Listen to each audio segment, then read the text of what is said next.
Hello, everyone.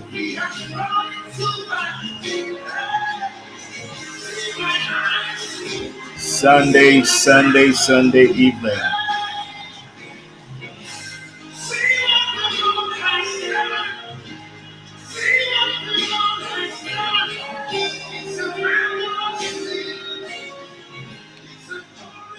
All right, good morning, good evening, good afternoon, wherever it is that you're at. It's another Sunday evening where I am, and it's time to connect. All right, I'm super, excited as usual to be here. If you can hear me clearly, please do indicate. Send me a message on the whatever platform that you're in.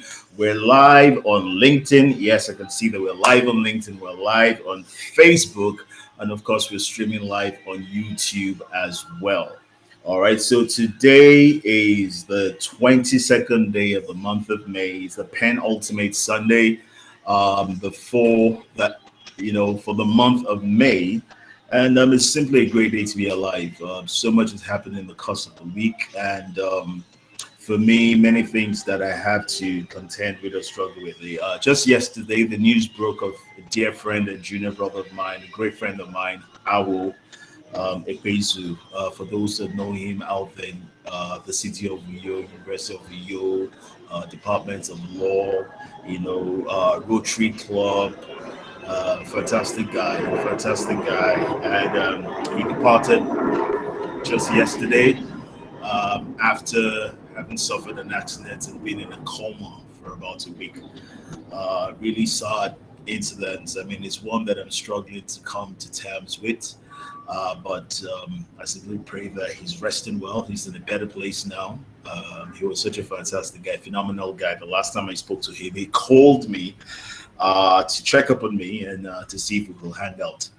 And he's someone that has been was very close to the things that I do. He was such a great support to my events, to a lot of the things that I did. And she compared notes, came to me for advice on many things. And it's very sad to see such a bright star go, such a bright star to go. So to all those out there, to my community and family in Uyo, Akwa Ibom State, and everyone that knew him, Rotary Nigeria, and every other organization that he was affiliated with. Um, my deepest condolences. What a year this has been. So many losses, but still we judge God faithful. All right, we judge God faithful. It's amazing. Okay, so I like I said, I haven't even processed this yet. News just broke, and just taking it in. It's well. It is well. So, wherever you are, great day to you. It's great to be here. It's another Sunday evening, and we're going to be starting up the Connect very soon. I'm expecting to have my guest join me. It's a continuation of the Building the Boy Child series we started just last week, and we'll be wrapping that up this week right now for the over the next 50 minutes or so.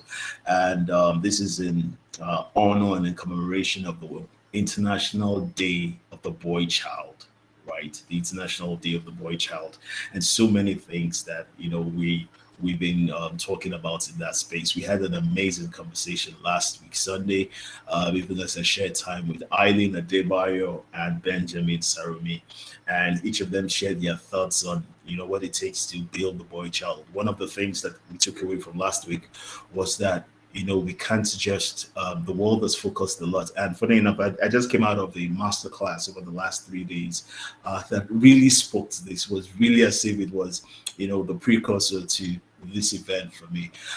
One of the things that we got away from last week was that society has so often whether intentionally or non-intentionally, both have very harmful effects of nurturing the girl child and then leaving the boy child to nature.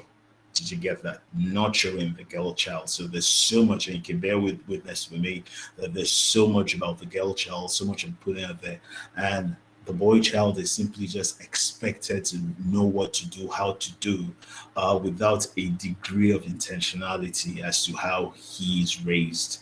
And so you have girls being nurtured, quite a bit of intentionality as regards that, right from the day that they are born.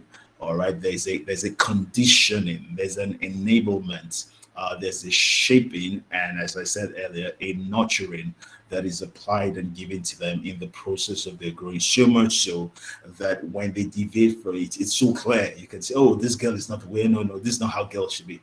However, uh, the boy child largely, and I say this with all sense of responsibility, because yes, it may not cut across everybody, but largely, um, the male child is left to nature. And so he's left to, he will grow into a man. This is how it should be. He will stumble and fall. He will learn along the way. However, what we fail to realize is that it's not just about learning along the way, it's actually about guiding along the way. Little wonder, therefore, that we have this episode, and the tag for this episode is managing, mentoring, and modeling. I called it 3Ms. Now, this was something that I gathered from my mentor many years ago, Faladrotwe. And in a conversation he shared with me, and then he did also with others, he shared with me, was, look, we need to be able to intentionally, deliberately manage, mentor, and be models for the boy child. And this does not apply to just those that you are biologically connected to, because you will understand in the course of the conversation that we have today that this actually has to do with, different levels of interrelationships, different levels of people connected. At one point in time, your boy will leave the house, and then he will be with people that should either manage, should either mentor, or will serve as a model. And so you have to be able to ensure that the right indices and the right indexes for putting this together are instilled in him at the very foundation. Because the real crux of the matter is, yes, whilst the foundation is important, it's also extremely important to manage the transitory period from boys to men, if you like. But as they grow older, something has to be, a degree of intentionality has to come to that place of managing, of mentoring, and of modeling. And so we're going to be having a very rich conversation over the next few minutes of this. I can see a couple of my guests are in the waiting room, and I'm going to be bringing them into the studio very soon. So do hit me up. I'm expecting to see, let me do a chat. I think I can see Eileen. I'm waiting for Benjamin to switch on his camera, so I'm going to be rushing to the back end, and I'll be bringing Eileen into the studio. But first of all, I want to do a quick check, and I want to do a quick check and stuff. So let me know if you're watching on LinkedIn. Please post a comment. I need you to comment. If you're watching on Facebook, please comment. I need to know that you can hear me clearly, and I need to know that you can see me clearly. Thank you very much, Jimmy. All right, awesome. Great session here. Thank you so much. So you can hear me. I can say, all right. So my team, my great titans. All right, they're ready, and I'm gonna be bringing them into the studio. So ladies first. She's got a very hectic schedule. She's not going to be here for too long, but it was just important that I had that back in the studio with me today, so we could wrap up on this conversation. And plus, she was on TV in the course of the week speaking to the same subject matter. So I'm interested, even though I caught a bit of the live stream of that, I'm interested in also sharing some of the amazing things that she shared with our TV audience. I think it was on Monday, I believe, that she shared with the TV audience. And Monday was actually the International Day for the Boy Child. All right, so I'm going to be jumping to the waiting room. And ladies first, there we go. The one and only, the amazing, the phenomenal, the super Eileen.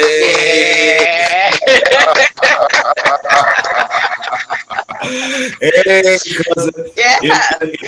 How you doing? A lot of people actually don't know. Okay, some people know, but a lot of people don't actually know that Eileen and I are cousins, right? We're like it's a very big family tree. Actually, because so when you look and you say, how are you people jamming? Somebody was like, man, you guys are so, the way you just gel on, whenever you're on the connect, you just pick up from where you stop, you pick up from where I said, no, we're actually family, man. Island is great. It's great to see you. It's great to see you. It's amazing to have you. How have you been? Let me just jump to the waiting room and bring in Benjamin so that we can get this up. It's 10 minutes past the hour. So I'm running back to the room, the super duper, the of great intellect and many words, the phenomenon. Benjamin, Ceramic, Benjamin, how you doing? Yeah, that's for you, Benjamin. Hold up, Good to see you. How you guys doing today? Man, we're good though. We're good, Benjamin, as well. Eileen, just before you came on. Eileen, just before, it's so good to before see you came on. Yeah, so good to see you. Guys, Eileen, I was saying that just before you came on, I was just talking about what a year this has been and all the losses we've suffered, and how I was just talking about Awo, and such a great loss. I'm yet to come to terms with that. I've spoken about that earlier at the beginning of the program, and how bright stars are just being, taken out. And it's just, this is somebody that I can say confidently, was a good role model to those that were behind him, was a source of inspiration to those that connected with him, and somebody that was, so present, so alive, in connecting people. He was someone that reached out to me often, that came to me many times. We sat down, we had one-on-one conversations. The last time, just a couple of weeks ago, he just called me, and it's like he wanted to check up on me, and he wanted to know when next I'll probably be in the city, and then we can see, so that he can just sit with me. And so it was such a massive shock, such a massive shock, to have to deal with that. Our death is a shock. It's worse when, especially when you didn't know about the previous accident, only to just hear about the death. There's a shock this year. We've lost a lot of people, and if we want to connect it to our discussion, we've lost a lot of hands-on mentors. Those would have been powerful mentors for our boys. I'm sure you made reference to Pastor Ezekiel. Then we're talking about who I'm sure there are other people there that I may not have known, but you also know me and Pastor Pastor Yambi of House on the Rock. Pastor Yambi it's just been such a tough one, and every other person that just left us to this cold world, left us to just keep finding our feet. Our solace is that they've ended their journey and that they're in a better place. And we should do everything that we can to get to that better place as well, at the right time, At the right time, and possibly they've just handed over the baton. One thing I've noticed about death is that death seems to bring an awakening on people. Oh, I should have done this. I would love to do this. Because personally, I don't want to settle down to engage too much to write about Awo. No, he's not here to read it. So I just made bullet points about Awo, and all I said, I wish he had stayed longer, but he's got to go, So it's handing over the baton. It was such an encouragement. I remember when we spoke last week on the program, we talked about people that could share their stories. Awo was final year law student. He did a diploma and waited for a few sessions before he got admitted into direct entry diploma. Meanwhile, there are people who just give up on their way, But he's been pushing. He had said that he wanted to get a degree in law. This is a young man also who would have modeled under being humane. Yeah. For his birthday in the last 3 years, he was giving out food. The feed the meal, the feed the kid thing. Yeah, it was always something that I was a part of every year. And even in the days that I probably won't remember, he will send me that message. He will send me that email and remind me that, look, we need to be able to feed these kids. And that for him was his birthday. Well, people are doing, nothing wrong with doing parties and all of that, but this was his focus. And, there was something that he just drove. In a situation where that, okay, you don't have the funds, but he tried to use the people around him to connect. And he would dismember it so that it wouldn't be like you're a greedy person. He'd be like, okay, just try and give 300 naira feed one person, just give 1.5 will feed like 5 people, and okay, 1.5 is what I can afford to do, is what I would spend on airtime. You understand? Yeah. So that sincerely, he's a model we have lost for our boys, but then would learn the lesson of, okay, this is what we can now use him as an example. Sadly, yeah, the word is sadly, we would have to use him as an example, and also to encourage people to do what you have to do, because quote, no one knows tomorrow. No one knows tomorrow. Absolutely right, Eileen. No one knows tomorrow. It's such a tremendous loss on this side, but I believe from the depth of my heart that it's heaven's gate. All right. So having said that, rest in peace, Awo, and our heart goes out to every other person like us who knew him, who interacted with him at one level or the other, and who came across him, who felt his impact, his influence, whether you were close to him or you knew him from afar. He was such a tremendous young man, and someone that was really proud of, and will forever remain proud of him. Rest in peace, Awo.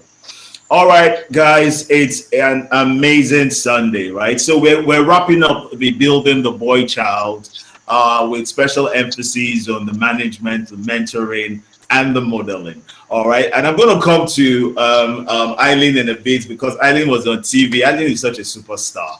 Eileen was on TV, and she was just very. I just saw some snippet. I actually tried to upload videos of Eileen's interview here, but I didn't get it edited in time. Eileen is such a I'm learning from her, right?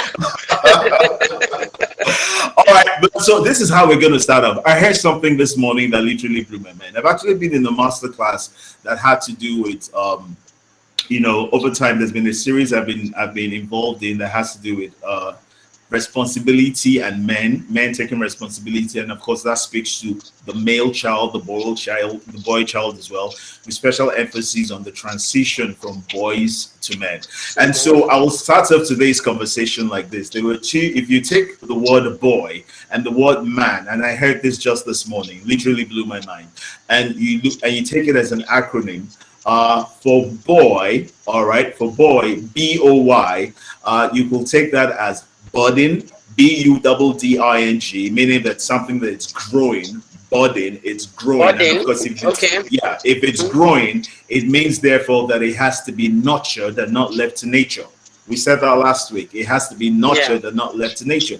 It also means that it's delicate. It also means that it hasn't reached its potential. And it also means that there are certain resources that need to be imputed into it for it to go along the process of attaining its potential. The O in the boy stands for ordinary. Ordinary again speaks to, and not in terms of that they're not worth anything, but it speaks to relativity of potential, meaning that they've not yet come to the full blossoming of everything that they have within them. They haven't come to that level of great exponents yet. It's a process, the nascent stage, and the ordinary there speaks to nascent. The Y in the boy speaks to youthful, which speaks to energy, speaks to exuberance, it speaks to untamed energy, which means that energy, that youthfulness, if that freeness, all right, is not groomed, is not shaped, is not refined, is not directed, that energy, because energy is a force, and force is never lost. Force must be channeled or must be redirected into something, and because of that, there must be some sort of nurturing again, as we said. We keep going back to that word, some sort of shaping and some sort of direction to bring alignment to a purpose. All right, now if we look at man, all right, let me just share this quickly with you, and then I'll open the floor to you guys. If you look at man speaks an indicator of mature. So it's expected that you are mature in your emotions, you are mature in your thoughts, you are mature in your responses, you are mature in your discipline, you are mature in your faith, you are mature in your relationships, you are mature in your responses, and in everything that has to do with you. If you also look at the A in the word man, it speaks to advanced. In other words, that you must be significantly advanced in the things that have to do with you. You must have skills, you must have competence, You must have capacity. You must be advanced in the things that you handle. Your understanding of certain things must be advanced, and significantly so. And then when we look at the end in man, you must be noble, and nobility speaks to the things that have to do with your values. You must be noble to know that there are certain things that are out of bounds to you, like hitting a woman, like domestic violence, and all sorts of things, and the vices that we see round about us in such a degenerated society as we have it today. And so when we look at that, that acronym of boy and man, let's now start the conversation and seeing how we can shape this through the funnel of management, mentoring, and modeling. And I'm going to start first with Eileen. Eileen, you can start off with first giving us, how your TV interview was, and then stream to what it is we're talking about. Eileen. Okay. The TV interview went well. I was particularly excited because I've been on this journey in the last 4 years. Been trying to put up on the boy child. So I am glad that we have more people speaking up. We have the Boys Life Matters, and Kichi Macaulay has been on it for forever. We have the Boys Quarters, we have the Adams Project, everybody coming up. So it was first, and then we had FIDA, we had the Gender-Based Violence at Akwa Ibom State. We had, even in Lagos, we have a lot of people, different organizations springing up. M1, Medical Women Association, did something too. So for me first, my TV experience is find out that yes, we are beginning to gain relevance, that even TV, they're very willing to have us on TV to talk about it, and of course we had to share different perspective, what we think.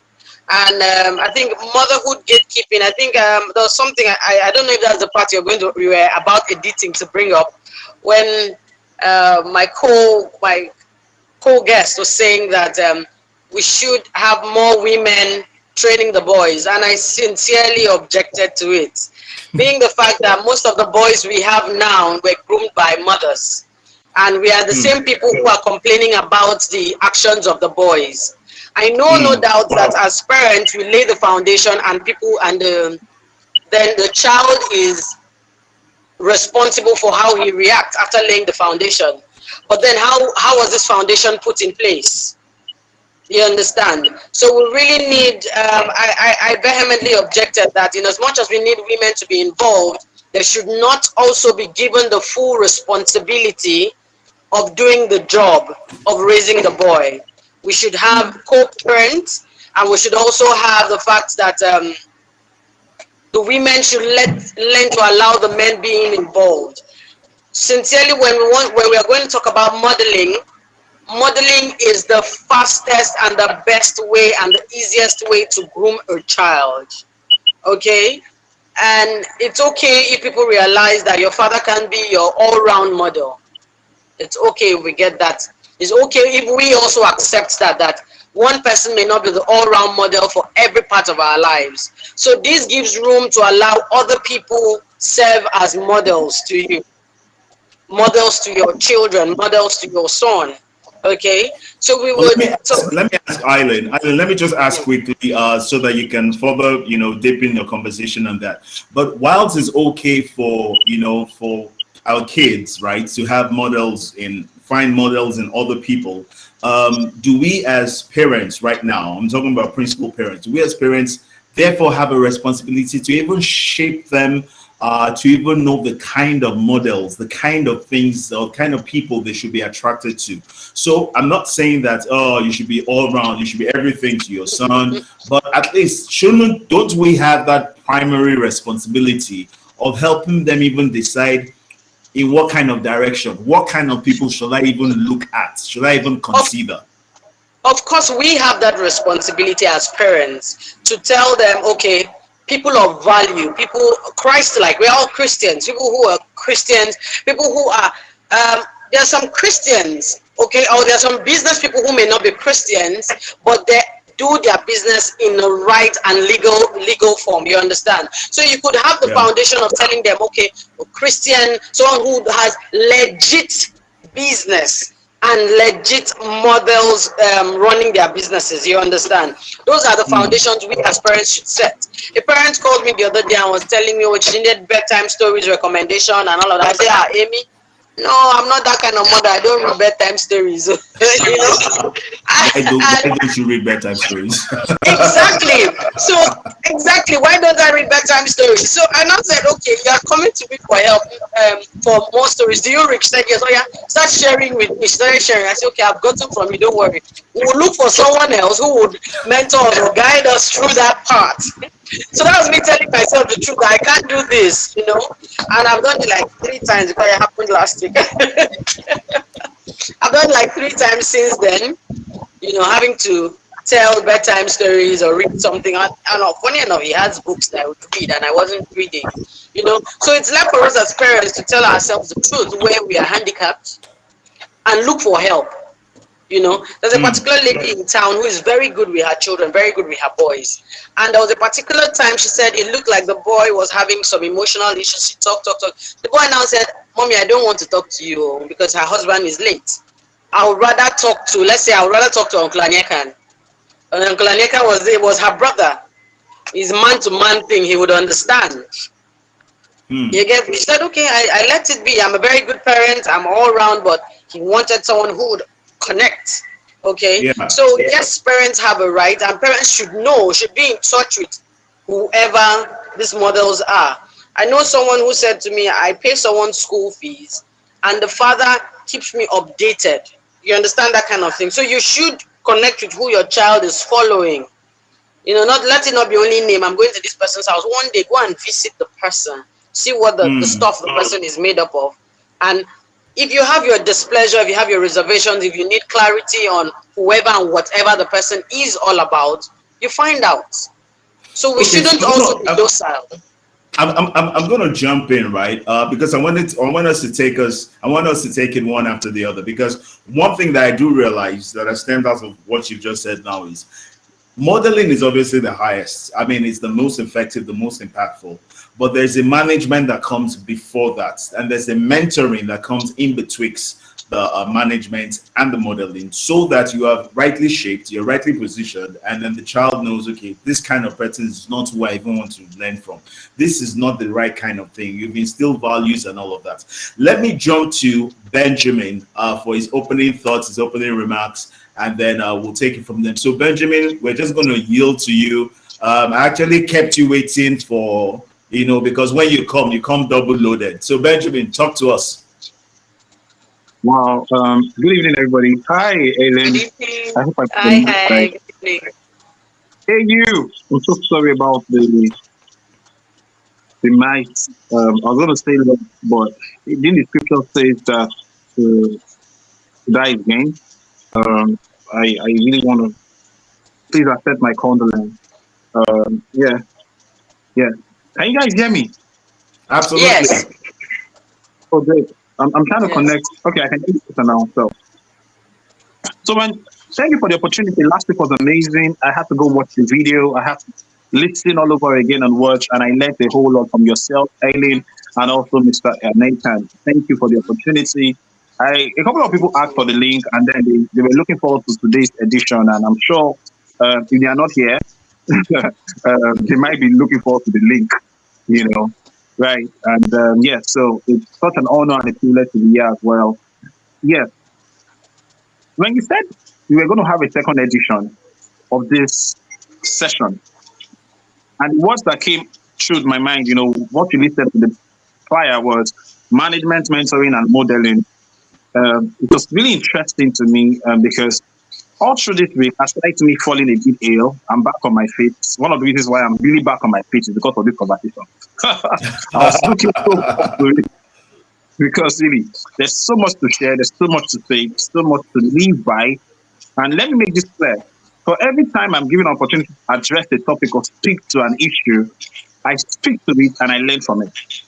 Now, every word I say is not out of my intelligence, but I'm utterance from God. So it is as a result of the grace of God that I am, not by myself. And the Bible says in Ephesians 2 verse 8, by His grace you are saved through faith, not by ourselves, but it's the gift of God. And need I reiterate? Last week I said Heaven will not help those who help themselves. Heaven will help those who ask God to help them. Being a survivor, being a rape survivor for several years, being through a whole lot of stuff, is enough to destroy me. Is enough to commit suicide. God forbid. Is enough to make an excuse of anything I want to make, and then have zero mental, emotional, and moral, stability. However, my strength lies in God. My strength lies in the fact that there is something beyond me that has equipped me to succeed and empowered me to always make greatness common. So when you said management, I was having a conversation with my friend earlier this week and also today. She's a senior manager in one of the Prince houses in Nigeria. She's a group managing director in one of the Prince houses. And then she told me about a professional program at one of the biggest organizations, universities here in Lagos. And then she said, for me to do an executive program, I would have to pay 8 million naira, right? And the executive program was just geared at understanding communication strategy on a deeper level, and understanding management. Can you hear me, AU? Yeah, I can. Go ahead. I can hear you. Great. So if I had to pay 8 million naira to understand management, human psychology, to deal with people and work with people, it then struck me that the concept of management itself is a continuum. We all need to learn, like, hence the quest for human beings, however successful they become, to sit in a place for a long period of time, a duration as it may, to want to understand the minds of the fellow human being who privilege and maybe study and also grace of God and favor has allowed them become their bosses or leaders, however you put it. So management isn't just a concept that we just throw around. Management is something so serious. The science or the biology or the philosophy, however you place it, management is, as defined in the dictionary, is the ability to deal with something, the ability to train something, to recommend something, the ability to change something in a direction that will better suit his mandate. Ability to change something, deal with something or a person, redirect something to the best form of its usage such that you could achieve what you need to achieve with it. Management has now become a structural stuff. So there's human resources management, there's finances management, there's political management. Better put rather. This is the street management of economics. Right. And so if management is so fundamental to human existence and coexistence, it is not doubting that it is important for us to address the management of the boy child. And I see a boy child of Mama's house. Beautiful. So that was Helen. Yes.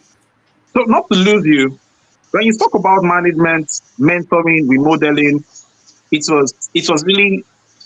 became like an academic topic for me. And as much as I try not to make this thing become academic and become, try to make it relatable, I recalled when I had an instance with a parent, who told me she had divorced her husband. She was separated from her husband and she was looking to divorce her husband by all means, not just because of the pain she had to feel, but for the fact that the 25 years of marriage she had to endure, a 17-year-old boy, every slap, every time he threw her stuff out, every time they were fighting, every time the police had to come in, every time neighbors had to come in. And the biggest pain for her was she could not manage her emotions. She doesn't still know how to manage the emotion of her boy child. Now the boy is something you call successful, got scholarship, now he's abroad, studying abroad. And then it's such a pain for her because even up to this time, she still doesn't know how to manage her son. And what has happened to this son? He's doing well in school, but then he's an extremist. So he's withdrawn totally from socialization, he's withdrawn from people, he's all into his books and academics, he's getting scholarships and all of that stuff. And that is his reward system. And I'm going to get to that in a bit. So the concept of managing boys, it's something I really want to appreciate you for discussing, because you cannot build something you can't manage. You cannot sustain something you cannot manage. And how then do you mentor something you cannot have a control over? How then do you model something you have no control over? I'm a product of God's grace, right? As I age to recreate the rape experience I had for 6 years, I still would boldly tell you that I am still a work in progress. I am still a project in God's hands. My pastor one time looked at me and said, Benjamin, I cannot do this. This is going to be God. My therapist, the point, did not collect money from me anymore because really, they were tired of just asking me to pay for every session. They became my friends. And I would say it every time. You cannot manage something you don't have the control over. You can't manage something you cannot instruct. And the best form of building up a boy is based on the foundation which we have built last week, is not even just a concept of management. So how then do we scale? There's something called genetics formation. Just before this meeting, I was in the bedroom. I was asking Google, tell me about genetic formation. Not that I did not know, but I needed a mind refresher course, pardon me. And then Google told me that genetic formation is the process at which a child, genetic formation is the process at which your DNA is being composed, and at a certain period, your attitude, behavioral conditioning, mental conditioning just pauses because it's going to be a transfer from yourself into your offspring. Now, genetic formation then leads up to genetic transfer. Genetic transfer is when the X and Y chromosome comes together to form XY or XX, and then they all say, oh yeah, we have a boy, we have a girl. There's been a genetic transfer from the father and from the mother, the chromosomes XX, XY, however it is in the biology space of this world and academia. It is what it is. So it is clear that your characteristics, your attributes, your emotions, your A-level smartness, your however you want to put it, place it, everything that forms an Aneka and Usoro, everything that forms an alien, everything that forms a Benjamin Sarumi was a deliberate action of Benjamin Sarumi and Aneka and Usoro. And I don't know if I'm pronouncing your name so well. Aileen, right? Aileen. No, we're not laughing at you. Aileen. With the I. Aileen, apologies. Yes, I need to be sure I'm pronouncing it so well. So I don't feel embarrassed after the whole video. Aileen. So whatever forms me today was a result of the characteristics of my parents from their formative years to their teenage years to their youthful stage, and then when they decided to rebirth themselves. Now, it's clear there's genetic formation. It's also clear there's genetic transfer, but it is also very important to note that there is something called genetic modification. Now, it is either modification or, for the purpose of word switch, you could say re-engineering or engineering. There's a Yoruba adage that goes thus. It says, when they give birth to you, you have the right and entire will to recreate or rebirth yourself. Right? So, Soba Biomo, you want to know about they've given you all of the training you need to give. You can give birth to yourself after you've been born. Basically, that's what it means. That's the literal translation of that. You can rebirth, you can give birth to yourself, which, if you were to take it further, it means that you therefore have a level of responsibility as to what you become. To become. Fantastic. Thank you so much. AU. I forgot you're proper about a man. I forgot. Pardon me. Right. So that's the point. The point is, beyond the genetic formation, beyond the genetic transfer, you have the right to remodify your gene, because your children are a product of your actions, your decisions. Your children are a product of your thought process. Your children are a product of your habit. We said last week, an habit becomes the culture when it has formed a strong part or considered a strong part of your character. So when we talk about management, in my head, and with all the things I do treat, and in my free time, when I meet parents and young people, it just eats me.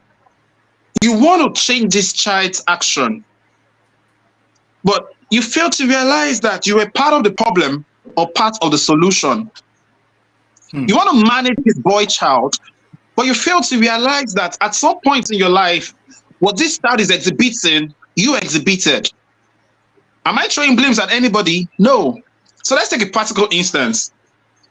At the age of 16, he begins to smoke. Peer pressure, self-decision, however he began that journey, he begins to smoke. At the age of 18, he doesn't just smoke, he begins to drink. At the age of 21, he begins to masturbate. 25, he sleeps around. At the age of 30, he gives his life to God. He's tired. He's made a decision. I don't want to do any of this stuff. Now, there is a place of grace that makes it known that the moment you give your life to Christ, you're a new creation. All things are passed away, all things have become new, which then takes us to the psychology of a child, the nature of that child. So you're a new nature, or in scripture and theology, you're a new creation. It therefore means that what you did before is not what you are or who you are, or the environment you find yourself or created for yourself is not the environment you are in or you would create for yourself. Hence, the transformation of your soul and then the modification of your genetics, right? Clear. But then you give birth to this child, and the mother also did her own stuff while she was growing up. It is left to you as a parent to understand the depth of adult constructs. Now, the concept of adult construct, if you realize it, like I said last week, the children don't come from you, they come through you. And understand that you are creating an environment for them that will just help them become awesome individuals, not partaking in the things you used to do then because you now know better and you have a plan for their vision. Because don't forget, you are paying rent into these children, hence the word parenting. Pay rent. Yeah. I like that one. So someone out there should type pay rent for me. All right, go ahead. Yeah, I like what you said when you began saying this. You said a man is a matured, advanced noble. Now, even in the book of Proverbs that kings don't drink alcohol, kings don't drink to stupor. Kings understand the place of being quintessential. Kings understand the place of wisdom and diligently seeking wisdom. Kings know themselves and they understand the place of mannerism. So if a man is a matured, advanced noble, he has dropped childish things behind and is proceeding to creating transformational wealth and impact for his generation. So the adult construct, like I said, you give birth to this child, you messed up in the past. My child, there's a huge tendency that my child carries these traits in his or her genes. The doctors would explain better. Yeah. It is biologically confirmed. This is fact. This is not true. This is true. Fact, right? Yeah. True. So I don't want my child to smoke at a certain age. I don't want my child to nobody teaches anybody how to have sex. It is natural. It is in our biology. Sex is nobody teaches you how to have sex. But can you be taught how to better do it? Yes, you can. Nobody will teach you how to feel like you want to have sex. It is natural. So if those things are true, nobody teaches you how to be a son of your father because you carry his trait or you carry his character. Right. Now, you see those traits, and this child is stubborn, or this child used to act like me. What do I need to do at the formative stages? My child is going to be 6 years old very soon. Have I seen what I need to see in this child? Have I sat down to study this child? Have I spoken to this child like an adult? Because this child is a younger version of me, but not a version of me entirely. So I need to speak to that part of me that is in this child that I've seen, and I begin to manage that part. What am I doing? I am deliberately directing the change that I want to see. I am deliberately aligning this child to the direction of impact that can be made. Okay, hold on, Benjamin. Let me just jump in for a bit, right? There's something that you said that just let me just tell you a story, true life story, right?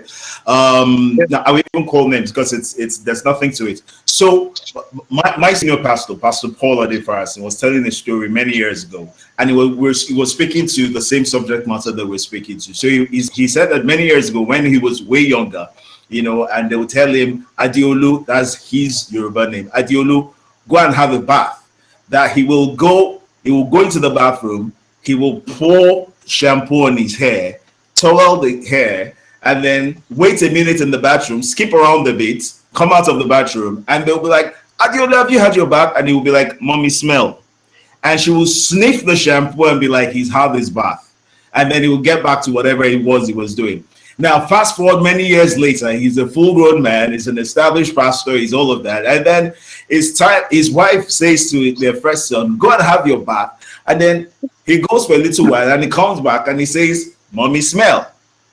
Apparently, put some shampoo into his armpits and came out and said, and then he turns around and he says, oh my goodness, I am seeing this thing playing out again. Myself. Yeah, see yourself.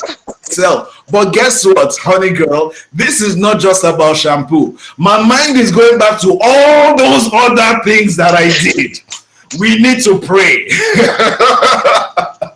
Come on, girl, get up. Let's lock hands together and pray. Because if this is not about shampoo, the one I did that I haven't even told you, the one that is between me and God, all the other naughty, silly things I did in Florida. My goodness. So that just speaks to exactly what you're saying, so I just need to throw that in. I'm gonna let you just, because there's so much to do. Look, we need to close by 8, guys. Eileen has to go, so we need to close by 8.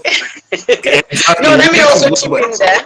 Okay, go ahead, Eileen. Especially when what he has said about little DNAs is true. That's why it's just a perfect discussion on how to manage it. What didn't you like?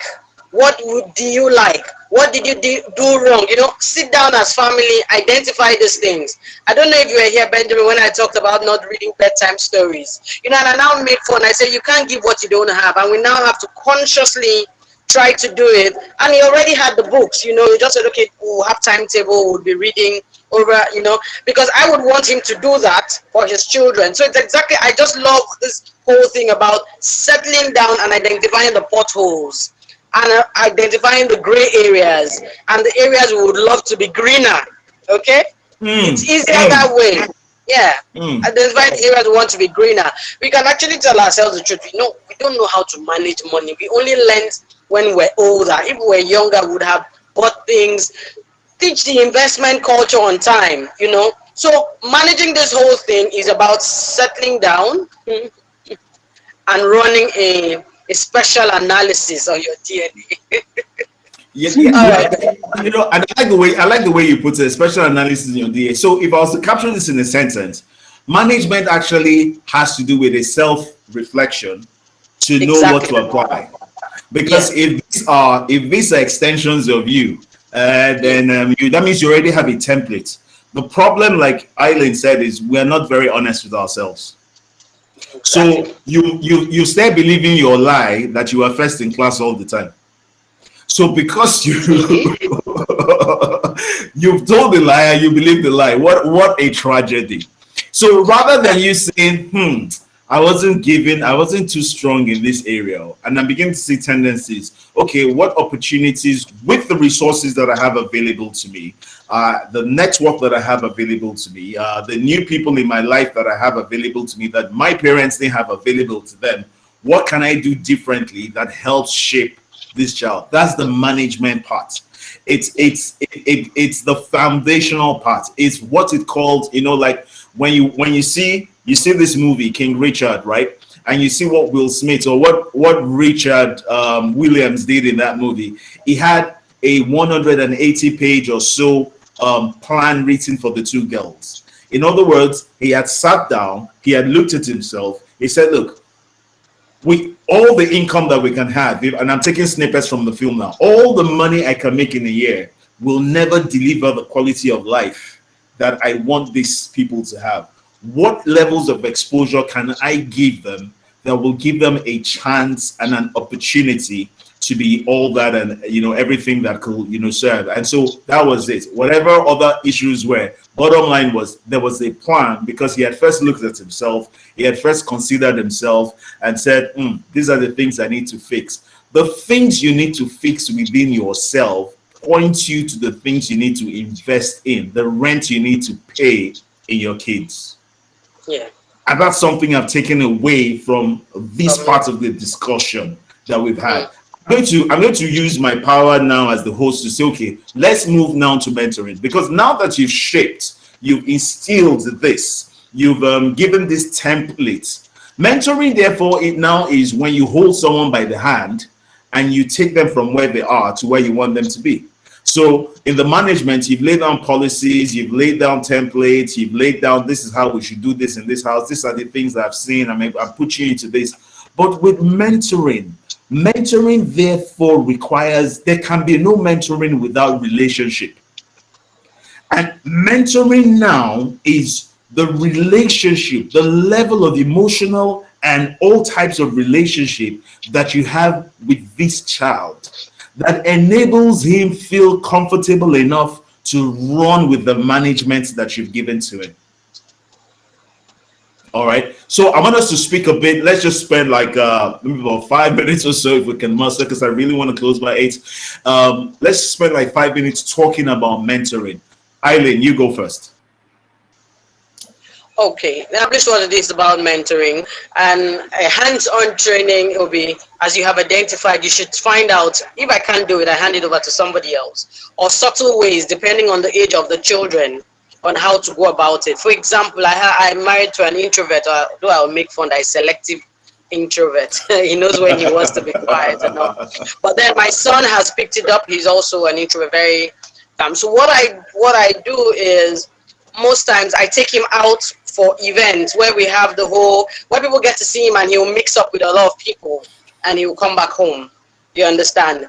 I'm being intentional about that, just so that he gets to meet people. I may not want him to be like me, who is very expressive. Just be yourself, okay? But don't just be overly being an introvert. So I'm doing that based on his age. There's no way. Why would I be telling him start talking? No, we don't need that. I just need him to understand the relationship of meeting people, talking to people, say good morning, say good afternoon, go and talk to them, say hello. You understand? So basically, for everybody, look for how to connect. I get to download things, and I notice that he's not interested in some.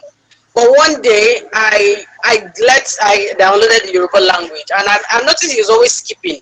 But one day I was shocked, and he came and he was saying Ekaro, and I'm like, hello, where did that come from? I knew it was from the video that he had watched. Okay, so there are different yardsticks. I know we are talking about meeting someone, but what of those who will be behind and be thinking, so what if I can't find this person? Go download the person's work, or go get books in connection to what you want for the child to consume, because that's how to consume the information you want the child to have. Because what exactly are we trying to? You are trying to impact this child, isn't it? So if you don't have the hands-on of someone who you're going to say direct this child physically, then you can as well adopt technology. Okay, these are the things I want. Give the child to consume it, and the person is moving through that part. So don't stifle yourself and say, I don't know who, I don't know how. Find them online. Thank God for YouTube. We get to meet a lot of things, or meet a lot of people, get a lot of information, so you can streamline to what you want. I'm only trying to say that there are different ways, so please don't limit yourself to those kind of things, to whatever you want to say, I don't know how to do it. No. There is a way out. As long as there's a problem, there's always a solution somewhere. Just find it. Absolutely. Benjamin? Right. So I was going to say something, but let me begin by saying this. Most of the time, the best doctors kind of prey on their loved ones. True that. Right. Yes. Yeah. Right. So you can be the best doctor in the world, the best surgeon in the world, but you cannot prey on your loved ones. And then we made it so clear that management is self-reflection for an extension to know what to apply and how to apply that thing. Because you're heading to a direction. So I like to put this in this way. Mentorship, we have several definitions. You understand the etymological breakthrough of mentorship, Telemachus having a mentor and all of that stuff, Odysseus going around on his voyage and all, hence the word mentorship. But then I would like to break mentorship down into 3 words, like balance. It's what we are familiar with. It's work-life balance. And I would say work is your purpose, life is your creation, and the balance is your truth. Now, the truth being your vulnerability. Can you hear me? Mm-hmm. Yes. Absolutely. So, mentorship is work-life balance for me. I tell people every time. I even tell myself every time, like Anakan said, self-reflection. You know, my work is my purpose. My life is my creation. The essence of life itself is to create. The good book says, and then I've created, you go into the world and multiply. So there is a creation that has to conform you. There is something you have to do, translate, multiply, impact, form, and all of that stuff. But where is the balance in between all of this? It is my vulnerability. So if I do not have all of the resource, talk to my son, right? I know I have to come through and say, you know what, Eileen, I need your help. Or Junior, True. I'm so sorry, I really want to help you, but I don't know so much about this. But there's somebody who I think we can both talk to about the issues, Because if you don't address these issues right now, Junior, this might scale up into something really, really hard for us to work on. Hence the place of you knowing who you're talking to and making your son or daughter, but in respect of this conversation, your son understand, teenager, adult, however, that there is a problem and I really wish I could solve it, but I dealt with it myself and I didn't know how I did it. I don't want to go through the same stress, but this is the person you need to talk to. So mentorship cannot even begin, like we've addressed management, without you understanding the purpose of the child. Understanding the purpose of the need for this conversation. Understand that. There is a purpose for the need for this conversation. I don't want to attack the person when there is an issue to address. So there is a purpose for everything we do. Now, there is a creation. For every action, there is an equal action or reaction, right? Physics and all of that, law of motion. As parents, as guidance, as people who are going to give birth to children, because it is really, I cannot lie to you. This is my truth. This is my vulnerability right now. Hence mentorship. Aside me having some issues of molestation when I was growing up, it is hard for me to stay in a relationship with people, with ladies, most especially, because I am thinking, I want to be an intentional parent, and intentional parenting begins from here.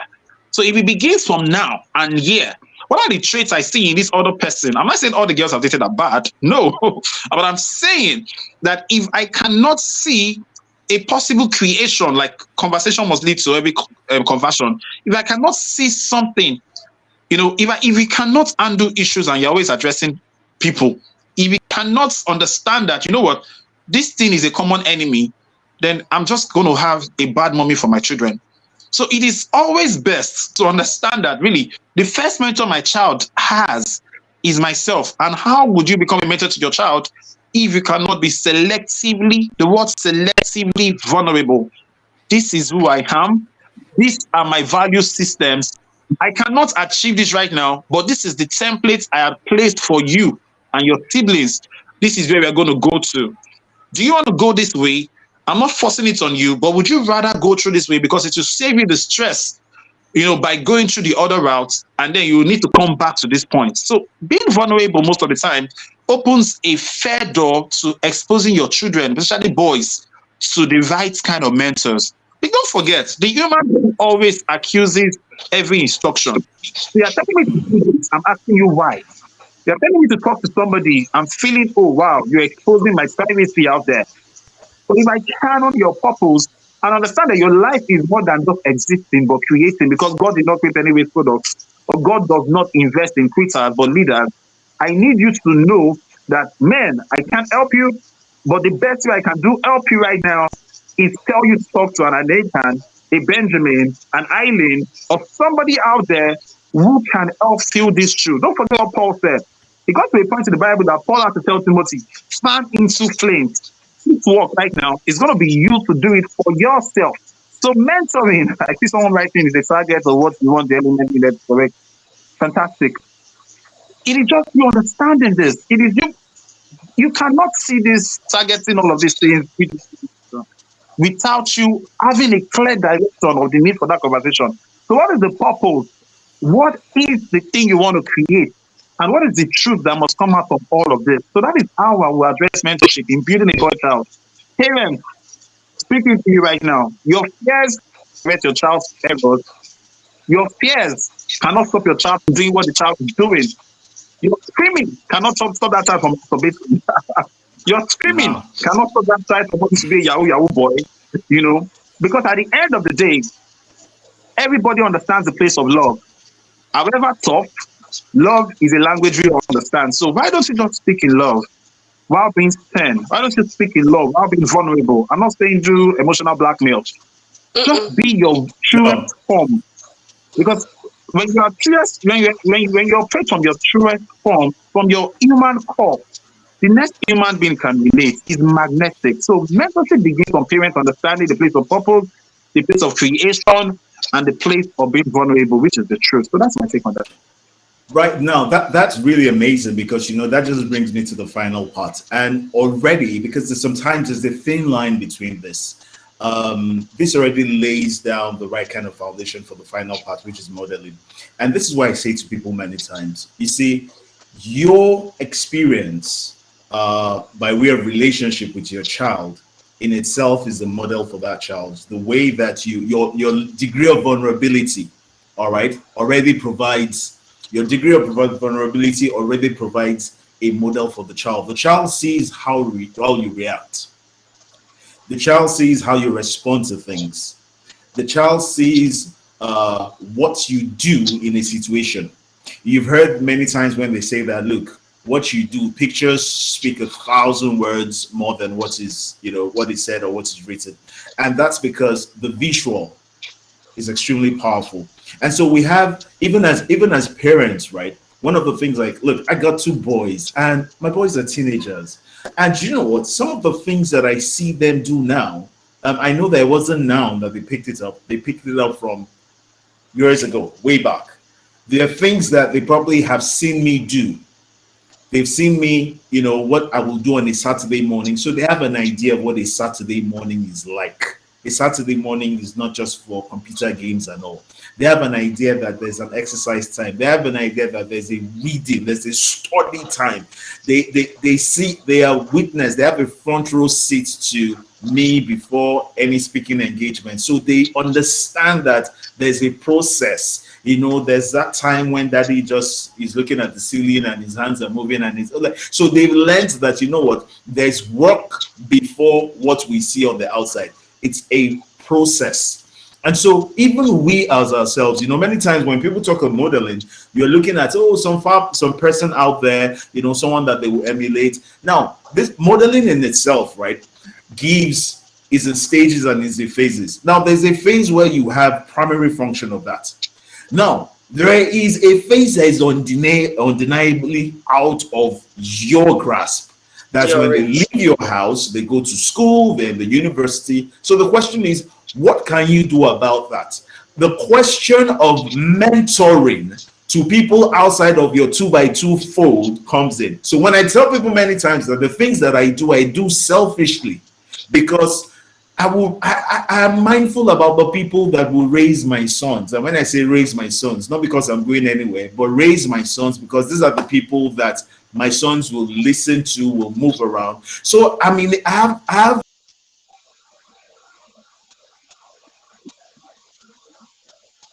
have an urgency to create a critical mass of people that are right thinking, right standing, have values, are matured, advanced, and noble. And so the entire concept of modeling itself, it's within and without. And within, the key thing about within is you are just living your life. Your authentic states, when you're home and you're done and you're not on a stage or a podium or behind a microphone, that's the most powerful time of their learning process. When they see something happens, and ordinarily, under all circumstances, you should be upset, raving mad, and angry. And they see you chill, take a minute, count to 5, and then, okay, let's talk about this in the morning. They've learnt it. It's not, yes, there's the important time of sitting down and having that one-on-one boy time. All that part is mentoring. That's not modeling. When you go for a drive and your son is in the car with you and you're talking to him, that's mentoring. Modeling is what you do when the house help goes and buys the wrong thing. Modeling is what happens when you're in your car in front of your gate and Yakubu, the gate man, is taking 30 minutes to come and open that gate and you threaten to fire him on the spot. That's modeling. You've just shown that boy that, you know what, this is how you ought to be. Modeling is also, as I heard this morning, very, very instructive. Modeling is also when you show them that there's nobody you can be vulnerable to. So they grow up believing that a man should not be vulnerable. Modeling is when you be careful when you have nobody you say yes sir to, because they will now grow thinking that they should say yes sir to nobody, and life will beat them black and blue. Modeling is every single thing that you do in your natural, most authentic state that you do not have to write a script about or sit down and say, hey guys, this is what I think we should do. Anything where it requires relationship and interaction falls under mentoring. Anything that requires a recording, a visualization of your most authentic state is the model. So the question is, what kind of model are you? And now, so if you're now like I am, and you are particular about how they will go through the experience, not just whilst they're under your fold, but will go through the transitory period of coming into their own, then you have to be able to spend time building as many people as you can, with the prayer that as long as you keep paying forward, somebody will pay forward also concerning yours. Yeah. So I'm going to give to Eileen. We're really out of time. So Eileen, this will be your first modeling plus closing remark. Yeah. Okay, modeling in a sentence would just be living all you've said, living the reality of what you have said or what you're grooming your child to be. Okay, I always make fun. I would say that many sons were very disrespectful to their fathers, not because there were boys who were being disrespectful, but because there were sons who saw their father outside the house in what I would say in the Nkoro way, you know. So they would be like, you're coming home to act disciplined. Meanwhile, you're not living that life outside. And it's easier for the boys because they either hang out or they get to hear stories and you'll be like, oh, it's bro code, but it's hurting the child. So in everything you've said and everything we're going to say, what Benji would say, and in addition, I just think modeling is living it. You know, it should be do the right thing. Someone was sharing with us today that once the husband beats traffic and the son was like, Daddy, it was showing red, why did you pass? Daddy, it was showing red, and he was going on and on and on. At the point he now said, okay, my dear, I am sorry. I shouldn't have beat the traffic. And that ended the interrogation because he has just told the guy the truth. Okay, he didn't give any excuse. I'm sorry, I shouldn't have done it. So it's about what people, or if you pay, or whatever your child has spent some time to learn through mentors, parents, model it and don't spoil it. Mentors as well, model it. Because it's hurting. It's hurting when you have followed the pattern your mentor has shown you and you realize that he's not doing it or they're not following through the path. So it's more, so the summary is, please do what is right. Don't only teach what is right. Please do it so it's easier to connect.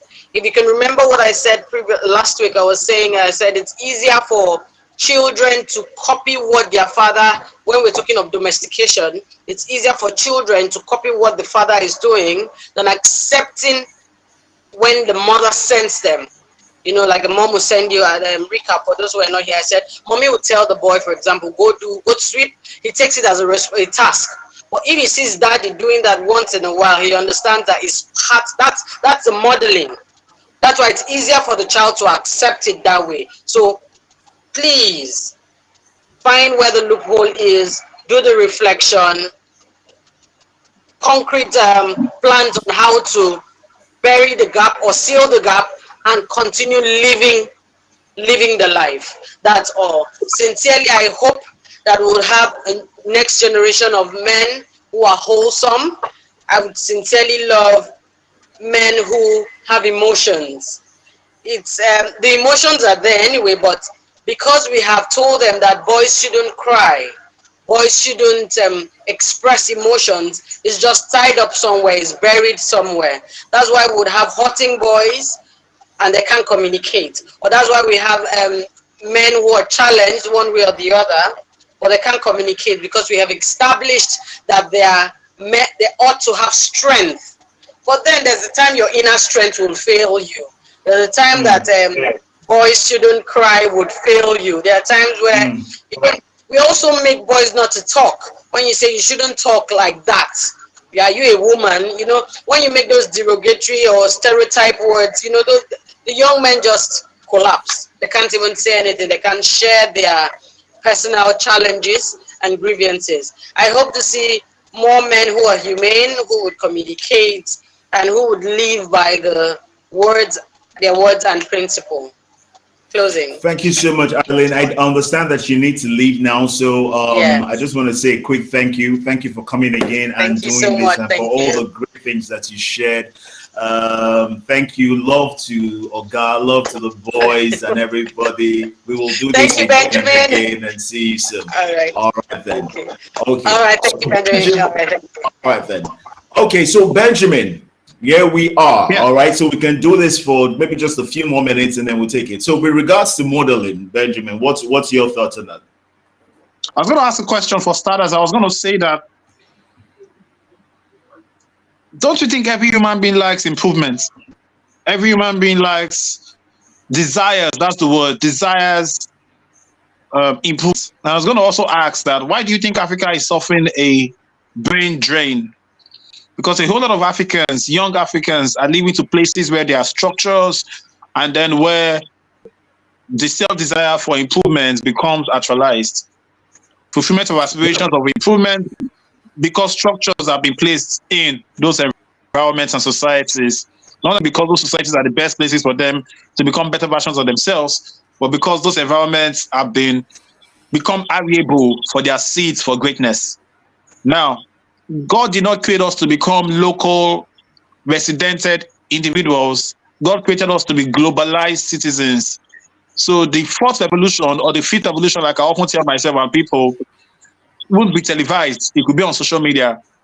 The fourth revolution or fifth revolution is when an NA can create a app, brings a discourse that goes from Enugu or Akwa Ibom, and then is listened to in China or even Iraq. That is the revolution. Now, that is structure placed to fulfill desires. So when I think about modeling, I'm thinking about putting a structure to fulfill a desire. Now, why do parents go for seminars, business trainings, and then they're like, I want to become a better version. I want to be what the trainer said. It's because there is a model, there is a system that they've adopted and they would like to implement. When I was speaking about the place of management and onto the part of mentorship, which is a value system that a father or mother places in the house and says, you know what, this is where we are heading towards as a family. It is a vision statement, it's a patch road, it's a mission board that guides people in that house on what they should become. And African parents have done so well to stereotype that or solidify that claim in areas of career choices. I want you to become a doctor. You must become an engineer. I want you to become a pastor. You must become a footballer.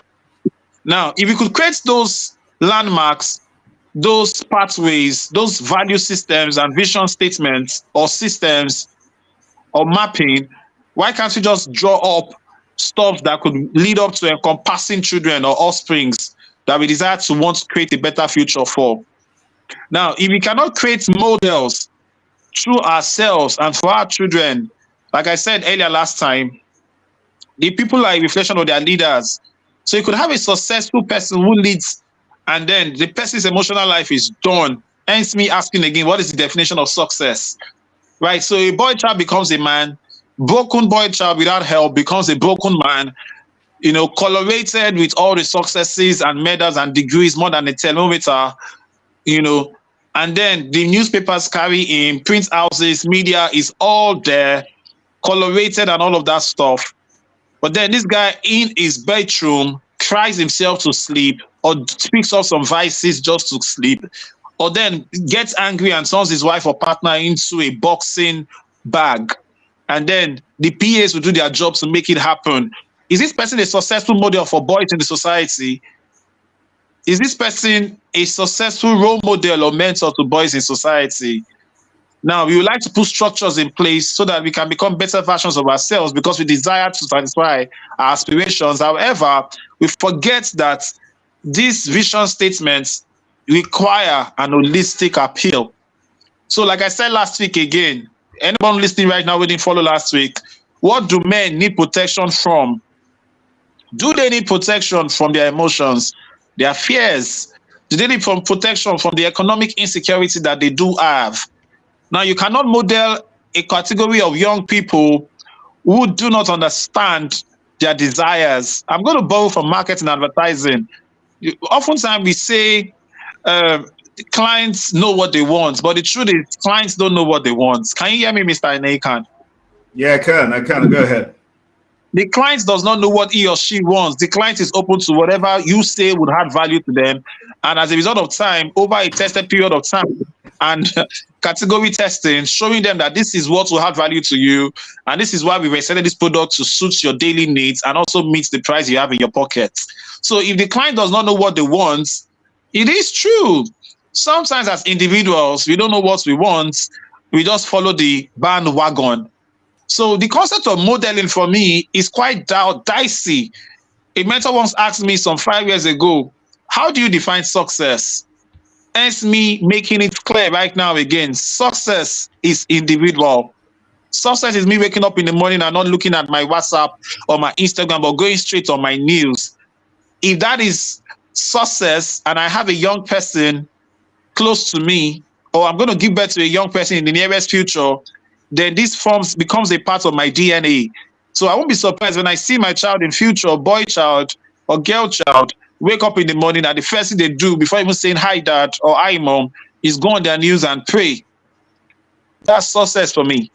Don't forget, the kind of model I want to leave for my children is the model that I already have for myself. I'm creating something that my children will partake in.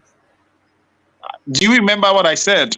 Your DNA, and then you are actually affirmed with Pastor Paul Adefasin. I'm creating the future. My present is the future my children will live in. My present is the future my children will live in. Hence the fear for the generation of Africans. But my point exactly is, you cannot say you're modeling the simplified concept of manhood or masculinity in itself, non-toxic masculinity, if as a parent or as an adult right now, you do not live the things you say. So if I am not pressing my Instagram in the morning, but reading my Bible, practical examples, I'm a very quiet person. I'm introverted when I have to be. I'm extroverted because of my career choice. And that is confusing to some people, but it is what it is. I've learned to master. Right. I've learned to master my acts. Like when I'm by myself, I'm thinking, I'm meditating, I'm praying, or I'm just in my mood. And for every time I need to talk, it has to make sense, not just to you who is listening, but it has to make sense to me. Because the name Benjamin Salmi has not just become a brand, it has become a reality that the next generation would believe in because I'm created. So if I'm speaking to you, like I often say, every conversation must lead to a conversion. What's the conversion here? Is it going to impact you or impact me? Do you have a positive impression of me or do you have a negative impression of me? So I won't be surprised if my children in future just sit in some place and they're just thinking to expand their mental or spiritual aspirations, and every time they just want to engage, you're like, wow, who is this world wonder that just came? Their dad did it. And I'm learning to get out of that space of just being by myself, being quiet, I'm learning to not just be myself and make excuses for my quietness or my shyness sometimes. I don't think I'm shy right now because the purpose and the essence of this conversation would not make me shy. That's why Paul said in the Bible, I am all things to all men. So purpose, like I said, work-life balance. I cannot mentor you if I don't understand my purpose, what I need to create, and then my vulnerabilities. I need to go back to that point. So I cannot model a better version of myself if I cannot accept myself and desire to become a structured, better version of myself. Do you understand that, sir? Absolutely. So the concept of modeling for me is it's really personalized, right? Your child needs a model. Now, this person has worked over this thing. It's like consulting. You've done your 10,000 hours, and then it's become second nature for you. Right. Jesus Christ was telling his people, you must pray by night time because an hour will come where, man, you won't have time to pray. The prayer you prayed and then you understanding you had in faith in God, because your life is in Christ in God. It just becomes second nature for you. So the kinds of, it's tough. It's parenting. Like you're paying rent into these people. Yes, as you pay rent into these children or these folks, you're still working on yourself because really observation is the first law and best law of leadership. Self-evaluation, self-observation, so the concept of modeling most of the time for me is always tricky because I would not tell you to do what I do not do. I will not tell you, I will not teach you what I'm struggling in or struggling with. I could not talk about masturbation when I was masturbating. I could not talk about abuse, or healing when I was when I was still asking for my pain, when I was talking to therapists. Excuse me. Yes, I had speaking opportunities to talk about healing when I couldn't still manage but you weren't there yet. You weren't there yet at that time, so you couldn't talk about it. And this is why, Benjamin, this is why for me it's really important, right, that we're having this conversation that we've had over the last 2 Sundays. Because look, when it comes to modeling, and I'll say it again for everybody out there to understand, it requires your most authentic self. It's not the one. In fact, you're modeling when you are the model. Trust me, it's you just living your life, not being aware. It's different from mentorship. It's different from an interrelational kind of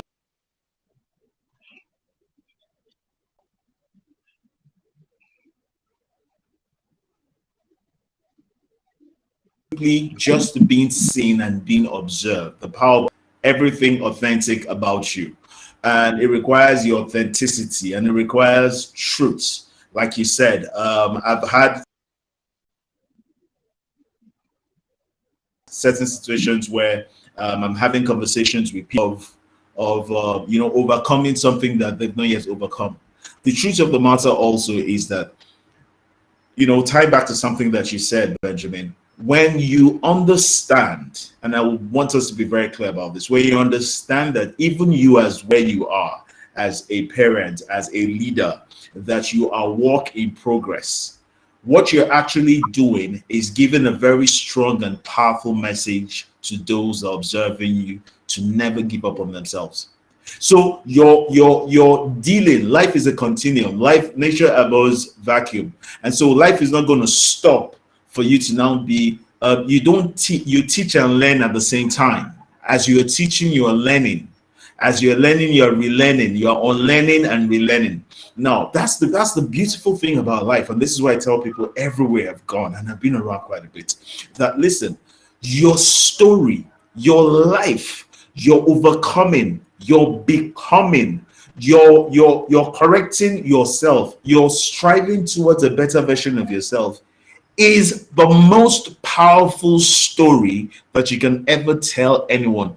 Management, mentoring compares little to modeling, which is why I put modeling as the final bit. Understand that it is so powerful. Now, because for you can be false, you can be fake for a while, but you see, authenticity has a way of seeping out. And if you are caring enough and you have value and due consideration for the people that you oversee, for your boy child or those that you're mentoring or those that you have some kind of relationship that you're helping them grow, then you will understand that rather than painting a character, rather than painting or following a script, I say it all the time, actors. Sorry, can you hear me? Yes, I can. I lost my earpiece there. Let me get back. Can you hear me? Yes, I can hear you. Right. Yes, I can. Actors act. Actors act. True. Every time that you are acting and it's not your authentic self, you're just an actor. Modeling requires authenticity. Authenticity has to do with the heart. The heart is synonymous with identity. Modeling, therefore, requires your identity. And it's not a question of you having the perfect identity. It's a question of you being fully aware enough of whatever flaws or idiosyncrasies that you may have and work on getting it better. Being fully conscious that those in your life have a front row seat to you. And as such, your story, your authentic story, is what they will run with or give them critical kind of decisions or help them to be able to shape, help them to come in conformity, to receive the management, to be able to understand the mentorship and to run with it. There is nothing like modeling. It's the most powerful thing on the face of the earth. I could tell you 1,000 things. The reason why, I say this, we are live the reason why you will probably be around me the way you are is not because of the things I told you. It's because the things that you saw me do for a year that you spent in the same city and the same office with me many years ago. It wasn't because I said, Benjamin, you have to be this. It was because you saw me do certain things. You saw my response to certain things. You saw me calm this down. You saw me take decisions. You saw me, even when if decisions were short, you saw me walk to recover them. You saw, so whatever, my daily, you saw what time I came. You saw what time I left. You saw when I was around, when I was not. So I can't come and, if I'm a person that doesn't come to work on time, I can't be telling you about the power of timeliness. True that. If I'm a person that says, man, let's leave this work till tomorrow, I can't be telling you about diligence and commitment. True. And that never happened. Do you understand? If I sat around you and said, man, Benjamin, let's just go out there and just chill, relax, man, walk with the kid, whatever. I can't come and talk to you about grit, about resilience, about strength, mental strength, the capacity to keep on going. So modeling is everything. If as fathers and mothers, because the boy child is not just the preserve of either gender, we can begin to model. We can begin to be better models. The better model will help you become a better mentor. Being a good model makes you a great mentor, which then helps you become a great manager. So you can manage them. You can now put the law and the policies in place and all of this in place to be this, because they've seen it, they've seen you. So if I say to my sons, this is how it should be, and they look at me and they say, okay, by the things that we've seen him do, we understand why he's taking this route. This must be the better route for us, or this must be the best route for us. Modeling is everything. The depravity of what we see in society today, and the boy child not just know what it is, because listen, it's as simple as that. Modeling. I said a story many years ago when my first son was just a little boy, and I was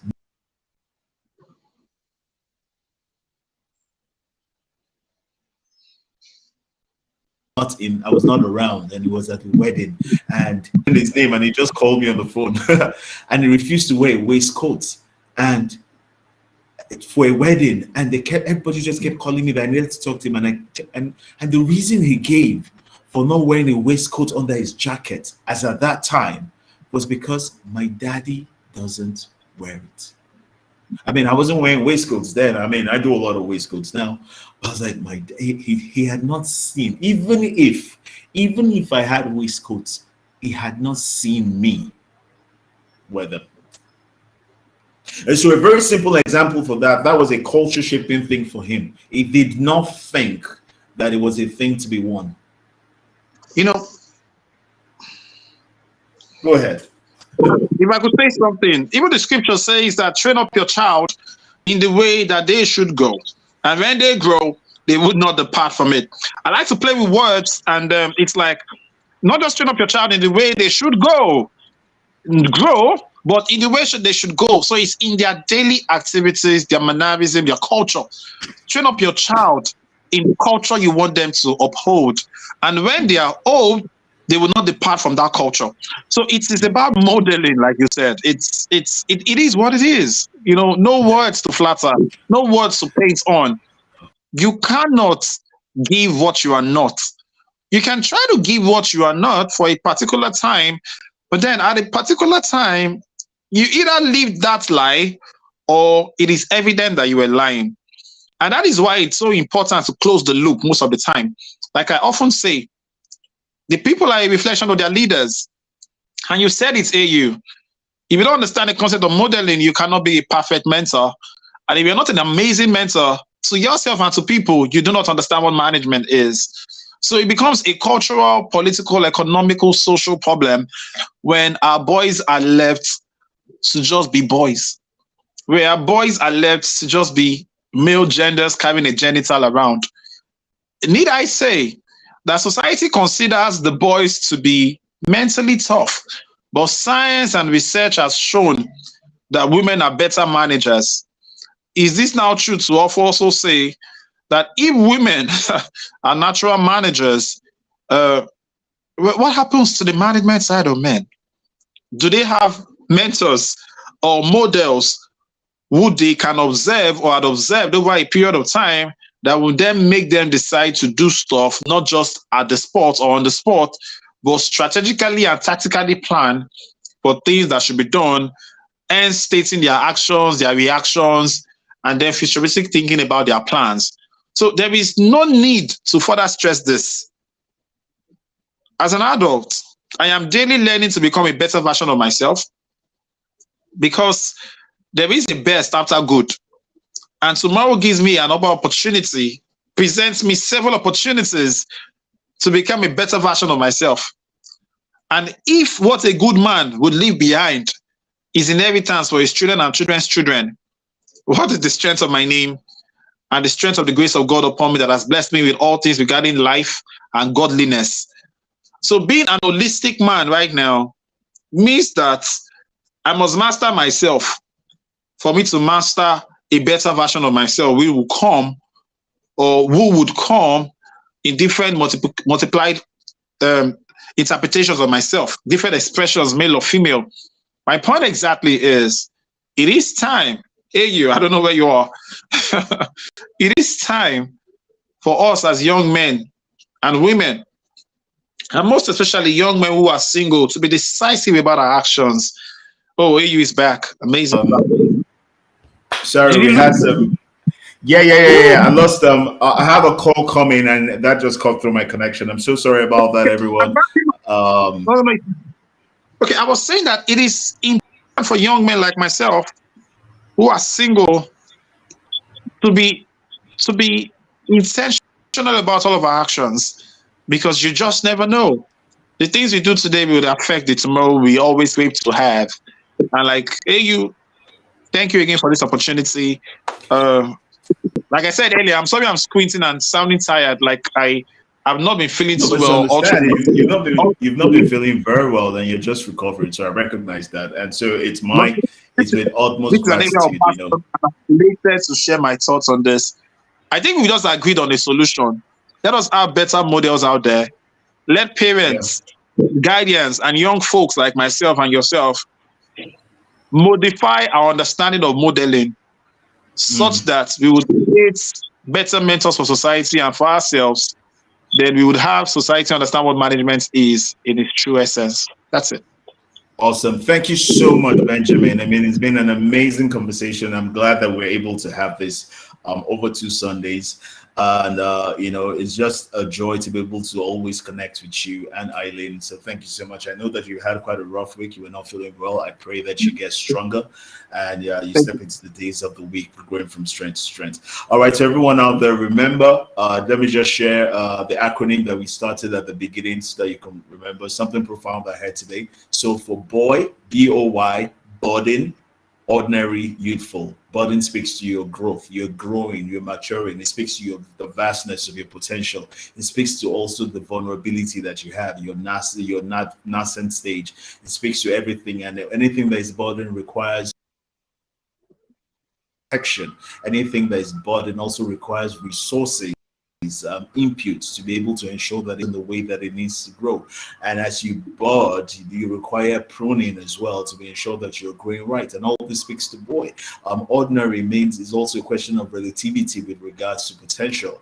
And it speaks to the fact that you are not where you ought to be yet. And there are chances even at that particular point that if you're not properly guided, if you're not properly managed, if you're not properly mentored, and you don't see the right kind of models, you might remain ordinary vis-a-vis extraordinary. And youthful speaks to your energy, your exuberances, which is like wildfire, but has to be contained. And so if you're contained, then you can grow in the way that you ought to go. You can channel that energy. Energy is a force, and force is never lost. And so that force has to be channeled appropriately in the right kind of direction, the right kind of channel that ensures that that you're able to grow into whatever it is that you want to, that you're designed to be, your purpose. And then we also spoke about the acronym for MAN, which I found extremely profound. MAN speaks to mature. It speaks to your ability to be mature in your thoughts, mature in your decisions, mature in your spirituality, mature in relationships, mature in your understanding. It speaks to advancement, significant advancement in the capacity and competence with regards to skills, with regards to your ability to be able to work, to solve problems, to generate ideas, and to execute them, in regards to advancement in your thinking. All right. And then, most importantly, as far as I am concerned, the N in man speaks to nobility, it speaks to your ability to be noble. And when you are noble, you are esteemed, you are esteemable. And there's certain things noble men don't do. Noble men don't hit women, noble men don't disrespect women, noble men don't do certain things. Noble men are strong. Noble men also don't react to everything round about them. They are intentional, they are focused, they understand purpose, they move along. And so, if you understand that everything that we've discussed over the last 2 Sundays speak to the transition from boy, burden, ordinary, youthful, to man, mature, advanced, and noble, then I've done my job. Have I done my job? So this is where I call it good night today. Thank you so much. Next Sunday is May the 29th, and it's the final Sunday of the month of May. What are you thankful for? We're going to be running our gratitude sessions, and then I'm probably going to be doing a couple of one-on-one with you guys. Looking forward to it. Let me know your reviews. Send me comments. Send me stuff.